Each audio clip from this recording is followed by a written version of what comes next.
Hi, I'm Yelena, and welcome to Confetti Conversations, a new type of series that mixes conversation with confetti to celebrate the beautiful mess of being human. I'm your host and the creator of the Confetti Project, where for the past 10 years, I've been on a mission to bring play back into adulthood through photo shoots, workshops, and now this series. Today's guest is Olivia Palma, an environmentalist and climate leader that just completed her master's at Columbia University's School of Climate.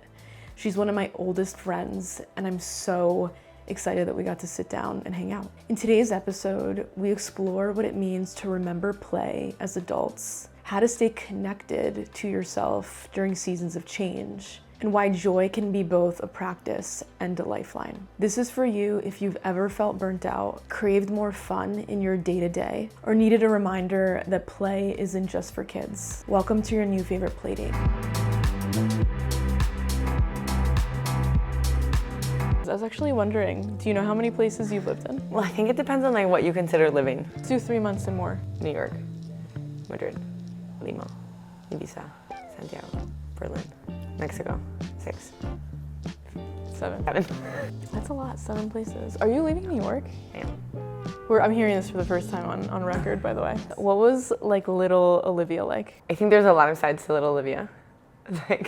We were actually just in Mexico for my sister's wedding, and my housekeeper came with us, who lived with us when we were little. And she was just like, oh, Olivia, when she was little, loved to fight. This whole time. I was telling how dramatic I was and how emotional I was, and just even with her, how I would have we were really close, and if she would get mad at me if I would do something, or if I didn't clean up my Barbies, just all the emotional drama that I would start, or she would, how I would just cry and say how much she broke my heart, and start all these emotional dramas to him. She was she was always dramatic. I think I've always just been a big feeling child that couldn't contain emotions, or didn't know how to contain emotions. Do you remember how did you play as a kid? We actually played a lot as kids, and I think that's one of the really nice things of having built-in siblings, and something that I appreciate a lot about my mom, but also my housekeeper, who we spent a lot of time with. We played a lot outside. We played a lot outside of games. We played on the hammock. We played on bikes. We went a ton on bike rides. We played a ton of hide and seek. We played weird games of wrapping each other in blankets and dragging each other around the floors. Anything that we could do, we would do. We'd put my brother in a basket and throw him down the stairs. We were there was 4 of us that were just constantly playing around in whatever way that we could. And I think having that backyard really facilitated that. It's so nostalgic for our childhood because it was before social media. Yeah, I think we're really the last generation to have that pre-cable. At least we didn't get cable until we were a little older. I actually wasn't allowed to watch TV. Until when? So I would sneak it when I was younger, and then as I got older, when I was in high school, I would watch it, but anytime I heard my mom, I would shut it off and run to my room. It was very strict. Yeah. But I will say I'm very grateful because I got my imagination. Yeah. I read so much and I was in my own world, and yeah, it was probably boring or whatnot, even though that word didn't exist in my household. They're what do you mean boring? Shtatya. Yeah. What? Wait, what's that word? Shtatya. What's with you? What would the equivalent be to that? ¿Qué te pasa? Nah. What disconnected you from that pure version of yourself as you started growing up? So many things. I think it even maybe been slower, just because I even think about playing, and actually it's kind of nice that we went on this wedding with my housekeeper, because we got to talk about childhood in a way that I don't think we would have talked about, or these memories from my little sister as a child that maybe I wouldn't have thought of, or also kind of having a fragmented childhood, or maybe not focusing as much on all these things we did. It's she brought up all these things we did as kids. I don't know, maybe school bullying in a little bit. I don't know if it was one defining thing versus maybe many little things. And what did that look like? Did you start to doubt yourself? Did you start to kind of shrink yourself or dim yourself to try to fit in? I was bullied maybe about my weight, or my hairline. I was very specifically bullied about my hairline, or the things about my body, my boobs came in bigger, when other things didn't. And I remember that being a big thing where I didn't want to go to gym. I was always getting a note to not run the mile, or always getting out of something to not go to this specific school thing, because I didn't want to have to deal with the school experience. So you started getting really self-conscious? For sure, like incredibly self-conscious, and this like seclusion, or like not wanting to go out or like do certain things. You also grew up during a really like toxic time of like the standard of beauty. The standard of beauty was so slim, and it was like a size 00. It was all about how other people looked at me, or what I perceived other people to be looking at me. Yeah, I mean, I think that was like the story of most of my life. Like, I think like the defining story of most of my life. Yeah. And even like I feel like creeping back up a little bit now, like, oh, that's still not fully healed, you know? I'm just like, are we ever gonna fully heal it? Or even now at the wedding, like with all 3 sisters. Oh yeah. I think our parents didn't do the best job at like creating healthier senses of selves. Are you talking about like, because I'm one of 3 girls too. Yeah. It wasn't from my parents, but what I got was other people comparing us and labeling us. You're the pretty one. You're the smart one. Yeah, we got that too. Okay. We got that too, but we also got a lot of conditional love from my parents. And not to like put my parents on. No, they did the best they could. We're disclaimer. They did the best they could. We've had these conversations. We've had these conversations with our parents. Just general like Latin adults. Let's say there was like a lot of focus on body and on looks. Every time you went to Chile, like once a year, it was always like, oh, you're skinnier. Like, oh, you're a little fatter. Like, oh. Serbians do that too. Like, that's always the first thing that they say. Yeah. Everything, and of course, like then your like self-worth is like tied to your weight, you know, or to like your looks, and like how much love are you getting based on like the way you look. Nothing was as like on the table as looks and weight. And then that translated into adulthood as what? Like lifelong eating disorders. And it's like still at these, you know, like in our 30s, or my little sister's still in her late 20s, but still, like still coming up. So walk me through this journey of, you know, now you're an adult and this process of like coming back to yourself. What does that process of like healing looked like for you? Because we've talked a lot about, like, I know for me, identifying with having complex trauma from my childhood. I mean, I think it's really impossible for anyone not to have it from when they're younger, but especially if you have immigrant parents, especially if you're first generation. Do you know what I mean? It's like, it creates so many levels of nuance and complexity. So yeah, walk me through that. Like, what was that kind of journey like? Also acknowledging that it's a continual journey, right? But I don't know if I'm fully there yet. Fully healed, and I'm great, and I love myself always. Yep. I definitely still have like some edges and still like more full acceptance to go through, and some insecurities like still to work on, and like what is this like full self-love working on, and like still getting past this notion, I think, of like worth being tied to like what you look like. Like, I still don't think I'm fully there. What are some of the markers, though, of like healing a little bit of that, though? Me from a year ago, 2 years ago, 3 years ago, 5 years ago, it's like completely different person, like completely different version of like a woman. I think healing from like multiple eating disorders, like huge. Healing the relationship with my parents, huge. I think there's just been so many ways that I feel like I've integrated a lot of just like freedom of a woman, or like acceptance of self, or like maturity in certain things. Like, and I say this in quotation marks, like I do think we mature, but I think there's this like different level of like maturing that we go through, and that for me like happened the more that I like went to therapy and like really worked on myself and started to have this like huge process of self-love, or like realizing like what were my blocks, like what were my biggest wounds, why didn't I believe that I could like have certain things, or like why was I like self-sabotaging. That was a huge thing that I was like, that I really had to work on, of me like continuously self-sabotaging myself. And I'm still in this like continued journey of that. So who is Olivia now, if you had to describe yourself? Right now, tired now. Like, I'm a little emotional. I don't even know if I've like stopped enough to think about it. I've just been on like autopilot and full speed the last 6 months, doing this master's, working, living in New York, but mostly just like working 95% of my time on something related to climate, which is great, but like very full on in its own self, in its own right. Oh my God, can we come back to that one after the confetti? Yeah, absolutely. Are you ready to play with confetti? Oh yeah, we're ready? Yeah.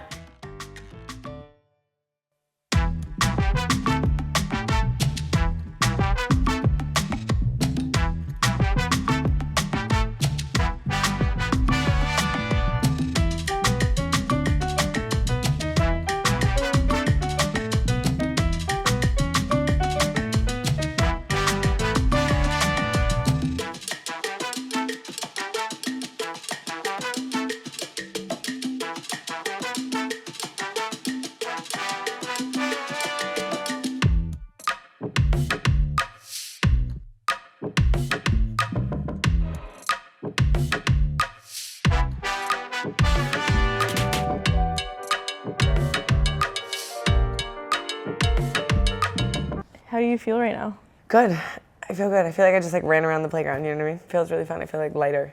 So you said right now you're finding it really hard to find joy and find play, and that you're just navigating like hard things.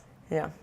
But you've had like periods of time where things have been like playful and joyful, and you like long for that. Yes, in life. Of course. Yeah. What do you think the effects of being play and joy deprived are from your experience?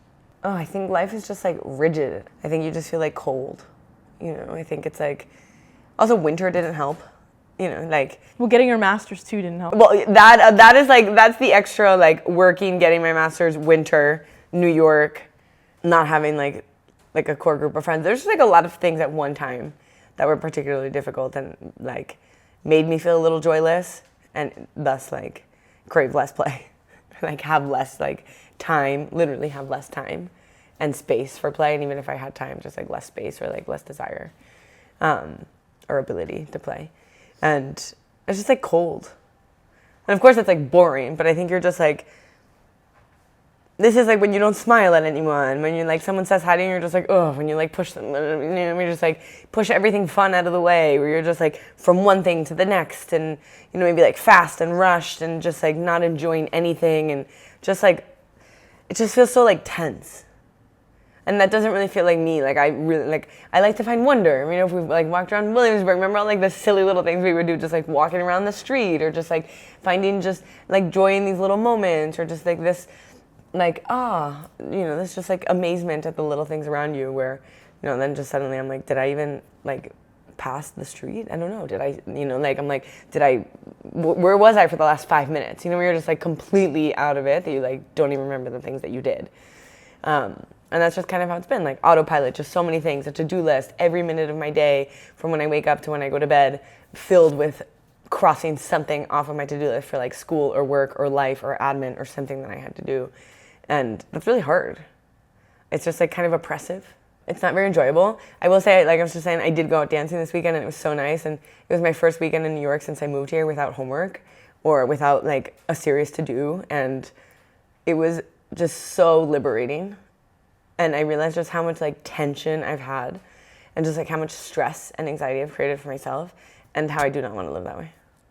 And like now it'll be easier, of course, like finishing this part of my master's and having like literally less things on my plate, but making that conscious space for like presence and play and dancing and just like enjoyment and like just being with my dog, you know, like if I'm, you know, like brushing my dog, just like enjoying that I'm brushing my dog and like finding little moments where I can have that because God, I just don't want to be that like robot. With everything you've been experiencing the past year, like what would you have wished that you have done? Or what would you tell someone from what you learned from maybe having the least amount of play and joy in your life during that specific season? I wish I'd taken things less seriously. I just wish I'd like held on less to this like stress and anxiety. And like, of course I have to walk my dog every day. Like enjoyed that walk a little bit more. Not filled it with like, oh, I have to listen to this homework assignment. I have to listen to this podcast. I have to listen to the news. I have to do this. I have to do that. Just like adding all of this extra like weight on top of you. Just like, let it go. Just like gone out dancing, just like literally like micro moments, and it doesn't have to be these big things. I think, and also in New York, like we have like big things, or like in life we have these big things. Just like more little things. I think more little things like really add up. And just take it all less seriously, and not let that like, I think like the importance of everything that you're going through right now like overshadow like really the importance, which is like the well-being and like the joy of your daily life. It's so easy to forget that. It's so easy. Like I have such a tendency to put so much pressure on myself. You do. And the way that are you confirming that? Yeah, you do. Oh yeah. I thought you said me too, and I'm like, wait, did you say? You know, you do. I do too, but you do. Yeah. The pressure can feel so paralyzing that I had like a level 10 anxiety day where I'm just like frozen. My cortisol is out of the roof. I'm like swollen, like my body's responding to it. And then usually I hit that and it gets like to the tipping point, and then I like have to let things go. I'm like, I have to take this off my plate. It was unrealistic to begin with that one person, me, could do all of that. Yeah. And I put myself in that scenario over and over and over again. And then of course, it's like I deflate the balloon and then I'm like, okay, I've calmed down a little bit. I can start to enjoy life. My partner, like he was like, yeah, like I just feel like it shouldn't get to the point where nothing feels like it's fun anymore. And then I'm like, oh yeah, like I went too far. Yeah. Yet again. Of course, but you keep doing it, and I keep doing it too. I can think of like multiple level stress 10 days that I had in the last 3 weeks. So what are we gonna do? I mean, I think like doing less. I think there's a lot of things this year I did, you know, like in work that I could have had better boundaries with. 'Cause I do think we're like more than just work, you know? Yeah. And I just do think we need to play more. And what does that play look like for you, you know? And really prioritizing that. And, you know, sometimes I know I shouldn't drink caffeine and I do it and it gives me a level 10 stress day. Have you ever used play or joy to navigate hard things? Yes. I do think though that I tend to, when I start to go a little bit more to like the pain, like really shut off the joy. Or like, oh no, I'm not gonna do it anymore. I'm too tired. And definitely like the last 6 months, I just like legitimately did not have that much time or energy. And I had other priorities because then even if like going out dancing meant like staying out late or like not that time not being on homework or on work or something, and I just like did not have it. That's how I know I'm in burnout, when I have any time and I'm like, I just can't do anything. Yeah, like I just need to sleep or like rest or lay down or watch TV. Yeah. Like I can't even imagine having to exert. Any sort of, even if it's like the laundry or like cleaning the house or like the dishes, like it's just like energy. Yeah, that was like me most of the last 6 months. So you've been in chronic burnout, would you say? For sure. And it's just so sad because I think a lot of us are. Yeah, I think it's hard not to. So for the next few questions, it's going to be like a fill in the blank. Play is? Oh, why did 5 things just come? The first thing was fun and then like mystified. Yeah. Fun was the first one. Joy is? Necessary. A celebrated life is? One worth living. So the very last question I like to end on is, if your younger self could say something to you now, like in the future, what would they say? The first thing that came to my head was just love yourself more. Like I just think how differently my life would have been if I just loved myself more from the beginning. I think she would also be proud of you. I think she'd be really proud of me too. I'm really proud of you. I'm really proud of you. So on that note, the very last thing we're gonna do, is we're gonna do the final confetti throw together. Okay, at each other? Sure. Ready, set, go. Oh! Wait, again. I was like, wait, I have not felt any confetti on me. What is this? Ready, set, go. Amazing. Thanks, Liv. Thanks so much. I'm so proud of you. It's so beautiful.